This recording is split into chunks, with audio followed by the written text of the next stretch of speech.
తెలంగాణలో కాంగ్రెస్ ప్రభుత్వం ఏర్పడినట్టు నుంచి తన మార్క్ పాలన కొనసాగిస్తోంది.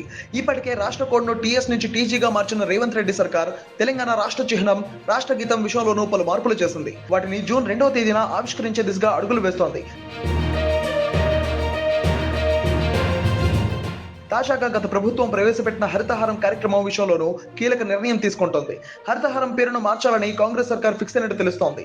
హరితహారం పేరును ఇందిర వనప్రభగా మారుస్తున్నట్టు టాక్ వినిపిస్తోంది. ఇక ఈ అంశంపై ప్రభుత్వ వర్గాల నుంచి క్లారిటీ రావాల్సి ఉంది.